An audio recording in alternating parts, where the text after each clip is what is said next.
Hello दोस्तों, नमस्कार। Welcome to this video. अपने इस चैनल के इस नए वीडियो में मैं प्रमोद पाल आप सभी का स्वागत करता हूं।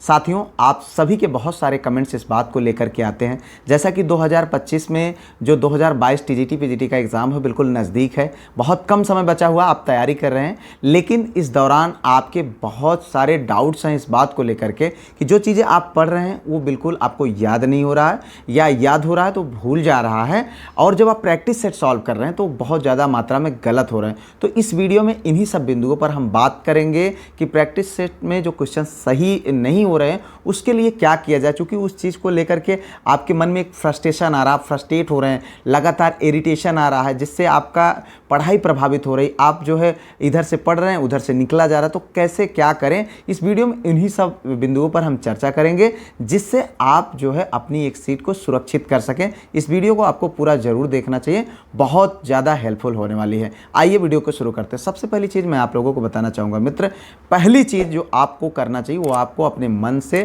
डर को निकाल देना चाहिए। जो ये चीज़ें हो रही हैं आपके साथ, ये सामान्य बातें हैं, ये कोई नई बात नहीं है, ये कोई पहली बार नहीं हो रही, या कोई सिर्फ आपके साथ मात्र नहीं हो रही, बल्कि यह कंपटीशन की तैयारी या किसी भी चीज़ में सफलता की ओर बढ़ने के लिए जब आप बढ़ते हैं तो इस तरीके की जो पैनिकनेस है वो आपके अंदर आती है। इस चीज़ को लेकर के आप बिल्कुल भी परेशान ना हो, ये बात आप अपने मन में ध्यान रखें।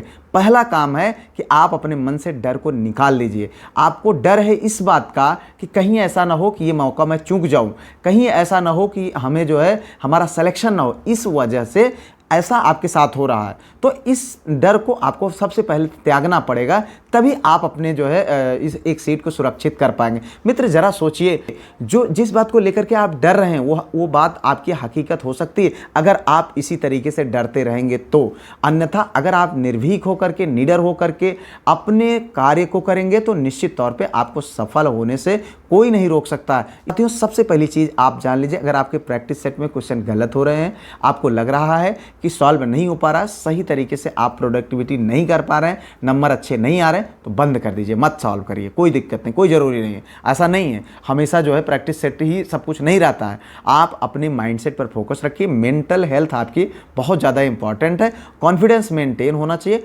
कॉन्फिडेंस अगर खोया तो समझ लेना कि आप अपने एग्ज़ाम से आउट हो गए। इसलिए आपको आपके कॉन्फिडेंस पर भरोसा रखना चाहिए, आपको अपने कॉन्फिडेंस को मेंटेन रखना चाहिए, माइंडसेट को मजबूत रखना चाहिए, आपको अपने ऊपर जो है इतना भरोसा होना चाहिए कि मैं इस एग्ज़ाम को क्वालिफाई आसानी से कर लूँगा।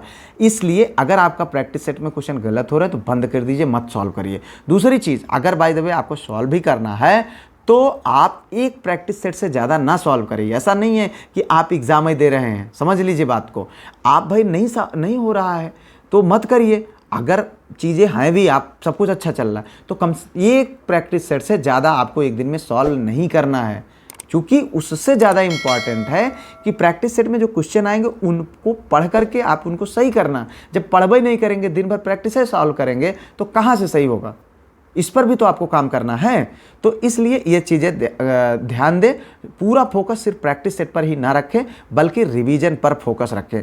अब मैं आप लोगों को ये बताना चाहूँगा जो है कि अब आप कैसे जो है चीज़ों को याद रखेंगे। ध्यान दीजिए, जब आप कोई चीज़ पढ़ते हैं तो उसको सबसे पहली चीज़ ये है कि रिकॉल करना सीखें। आप देखिए, बार बार रिकॉल करें। जैसे मान लीजिए कोई इंपॉर्टेंट चीज़ है, कोई फैक्चुअल डाटा है जो मिस हो रही है, जो बार बार भूल जा रही है, उसको रिकॉल करें। ऐसा नहीं है कि जो है मतलब वो याद ही नहीं होगा, लेकिन होता क्या है, हम इधर से पढ़ लिए, उधर आगे बढ़ गए, और हमें जल्दी लगी रहती है कि हम कितना पढ़ लूँ, नहीं तो छूटा जा रहा।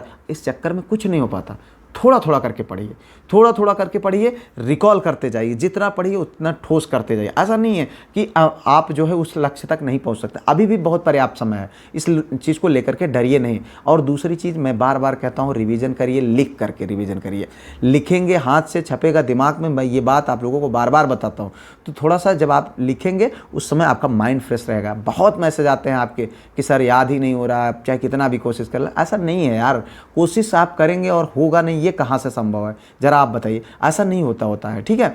आप इसका मतलब कुछ ना कुछ कमी कर रहे हैं। ठीक है, सिंपल सी बात को समझिए। आप कुछ कमी कर रहे हैं, उस कमी को सुधारिए, सब कुछ अच्छा होगा, इस बात की चिंता मत करिए। एग्ज़ाम में आप सफल होंगे, इस बात की गारंटी है। बस आप इस बात की गारंटी आप खुद से शेयर करिए कि आप पढ़ाई सही से कर रहे हैं। इस बात को लेकर के फर्जी में मत डरिए कि यार एग्ज़ाम अच्छा नहीं होगा, फेल हो जाऊँगा, क्या होगा, कैसे होगा, बड़ी समस्या होगी, घर वाले क्या बोलेंगे, रिश्तेदार क्या बोलेंगे, सिलेक्शन नहीं होगा तो शादी नहीं होगी, ये नहीं होगा। ये सब मत सोचो यार, कहीं अभी सोच रहे हो। अभी सिर्फ इतना सोचो कि किस तरीके से मैं इस एग्ज़ाम को क्वालिफाई कर सकता हूँ। एक जगह फोकस रखेंगे तो सारी चीज़ें होती चली जाएंगी। दूसरी चीज़ आप ध्यान रखें कि कॉन्सेप्ट को क्लियर करने का प्रयास करें, कॉन्सेप्ट को समझने का प्रयास करें। कोई भी टॉपिक हो, चाहे वो मैथ्स का हो, चाहे हिंदी का हो, चाहे सोशल का हो, चाहे अंग्रेजी का हो, चाहे संस्कृत का हो, कोई भी विषय हो, कोई विषय कमज़ोर नहीं, कोई विषय तगड़ा नहीं है, सब अपनी जगह इंपॉर्टेंट है, सब में कॉन्सेप्ट है। उन कॉन्सेप्ट को जो आप क्लियर तरीके से समझेंगे, देखो यार रट्टा वट्टा मारने का समय नहीं है। रट्टा मारोगे तो भूल जाएगा, ये मुझे बिल्कुल भी समझ में नहीं आता। अब कुछ लोग, अलग बात है भाई, उनकी व्यक्तिगत जो बचपन से आदत है तो मैं उनके लिए नहीं कह सकता, लेकिन रट्टा वट्टा मारना ये जो है हमें आपको शोभा नहीं देता है। और रट्टा मारेंगे तो भूल जाएगा, इसमें कोई डाउट भी नहीं है, जान लीजिए इस बात को। उसके बाद मैं आप लोगों को बताना चाहूँगा मित्र कि आप फैक्चुअल डाटा को एक जगह लिखने का प्रयास करें। ज़्यादा से ज़्यादा जो है सारी चीज़ों को एक तरीके से क्रमबद्ध तरीके से लिखिए, उसको याद करिए, बिल्कुल याद होगा। ऐसा हो ही नहीं सकता कि आप भूलेंगे। और दूसरी चीज़, इस बात की टेंशन मत लीजिए, आप पढ़े रखेंगे तो ध्यान रखिए एग्जामिनेशन हॉल में जब क्वेश्चन आएगा तो अपने आप याद हो जाएगा। इस बात की चिंता छोड़ दीजिए, आप टेंशन मत लीजिए, ठीक है। अभी आपका काम है पढ़ना, पढ़ करके रिकॉल कर लीजिए, उसके बाद रिवीजन इस तरीके से करिए कि आप पढ़ करके लिखते लिखते रिवीजन करिए, जिससे कि आपका चीज़ें क्लियर होती जाए। और उसको टाइम पे 2 दिन 4 दिन 5 दिन में जब आपको लगे कि मिस हो रही है तो आप रिकॉल कर लीजिए इंपॉर्टेंट चीज़ें, ठीक है। देखिएगा कभी कुछ नहीं बोलेगा। एग्जामिनेशन हॉल में अगर सही नहीं करके आए आप तो आप हमें बताइएगा, बिल्कुल सही हो जाएगा, कोई दिक्कत नहीं। जब वहाँ पर आते हैं क्वेश्चन अपने आप याद होने लगता है। बस उस समय का माइंडसेट आपका पैनिकनेस में नहीं होना चाहिए, बस आपका माइंडसेट उस समय का अच्छा होना चाहिए, इस बात का विशेष ध्यान दें। उसके बाद मैं आप लोगों को बताना चाहूँगा मित्र कि कठिन चीज़ें, अगर जो चीज़ें आपकी याद नहीं हो रही हैं, मान लीजिए जो आपको टफ लग रहा है उस समय याद करें तो छोड़ दीजिए, मत याद करिए। बाद में जब आपका माइंड फ्रेश हो, जैसे मॉर्निंग का टाइम होता है या सो करके उठने के बाद का जो समय होता है, उस दौरान चूँकि हमारा माइंड जो है बहुत फ्रेश महसूस होता है, तो अच्छा महसूस होता है, उस समय आप याद करिए, कोई दिक्कत नहीं, उस समय याद हो जाएगा। नहीं याद हो रहा छोड़ दीजिए, फिर बाद में याद करिएगा। लेकिन देखिए सबसे ज़्यादा ज़रूरी है आपका माइंडसेट, उसको मत गड़बड़ होने दीजिए। माइंडसेट गड़बड़ हुआ तो फिर सब गड़बड़ हो जाएगा। आपका कॉन्फिडेंस लूज हुआ तो आप बिल्कुल बाहर हो जाओगे, ठीक है। तो इस समय, अंतिम समय में आपका कॉन्फिडेंस, आपका माइंडसेट बहुत ज़्यादा ज़रूरी है, उस पर ज़रूर फोकस रखिए, वही आपको सफल बनाएगा। मैं उसके बाद मैं आप लोगों को बार बार ये चीज़ एक बताता हूँ कि इंपॉर्टेंट चीज़ों को ज़्यादा जानने का, ज़्यादा समझने का प्रयास करें। एक तरफ से नहीं रट्टा मार रहे हैं, सब याद करे जा रहे हैं, सब याद होना चाहिए, नहीं यार, हम मजदूर थोड़ी हैं, हमको वो काम करना है जिससे हमें अपनी एक सीट को मिल सके। तो इसलिए सबसे ज़्यादा ज़रूरी है तो स्मार्ट वर्क, हार्ड वर्क के साथ स्मार्ट वर्क बहुत ज़रूरी है। अगर आप सिर्फ हार्ड वर्क करेंगे तो स्मार्ट वर्क को जो है पीछे छोड़ देंगे तो ये आपके लिए बहुत खतरनाक साबित होगा, इस बात को ध्यान रखिए। इसलिए आप ये जानिए कि आपका कौन सा टॉपिक इंपॉर्टेंट है। जो टॉपिक इंपॉर्टेंट नहीं है उस पर कम फोकस करिए ना, कम समय दीजिए, काहे उसके लिए परेशान हो रहे हैं बार बार।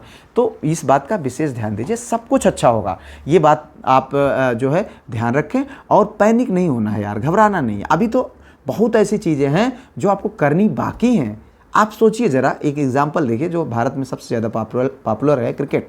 अब देखिए कोई भी खिलाड़ी हो, कोई बल्लेबाज हो, अगर वो कॉन्फिडेंस उसके अंदर नहीं है, वो पिच पर आया हो, डर रहा कि बॉलर आउट ना कर दे, बॉलर तुरंत समझ जाएगा, वो यार्कर फेंकेगा, किल्ली बिखर जाएगी। इसलिए हमें अपनी किल्ली नहीं बिखेरना है, हमको कॉन्फिडेंस दिखाना है, मारेंगे जो है सीधा बाउंड्री पार 6। तो इस चीज़ का ये कॉन्फिडेंस हमारे अंदर होना चाहिए। वैभव सूर्यवंशी जैसे पहली ही दिन डेब्यू करता है राजस्थान रॉयल्स के लिए, पहली ही गेंद पर 14 साल का लड़का छक्का मार देता है, बहुत बड़ी बात होती है। ये सिर्फ कॉन्फिडेंस का, माइंडसेट का गेम है। सामने जो है सीनियर बॉलर्स हैं, लेकिन आप वो छक्का मारता है, यार सोचो ज़रा क्या माइंडसेट उसके अंदर होगी। 14 साल में लड़का जो है डेब्यू कर लेता है आईपीएल जैसे कॉम्पिटिटिव जो है लीग में, तो बहुत बड़ी चीज़ है। तो इसलिए हमें अपने माइंडसेट को सबसे ज़्यादा ज़रूरी है कि मेंटेन रखा जाए, ठीक है। फिलहाल इन्हीं सब शुभकामनाओं के साथ वीडियो से विदा लेता हूँ और उम्मीद करता हूँ जो है आप चैनल को सब्सक्राइब कर लिए होंगे, वीडियो को लाइक करके अपने दोस्तों में शेयर कर लिए होंगे। मिलता हूँ किसी और वीडियो में किसी और टॉपिक पर, तब तक के लिए जय Hind, Vande Mataram, best of luck.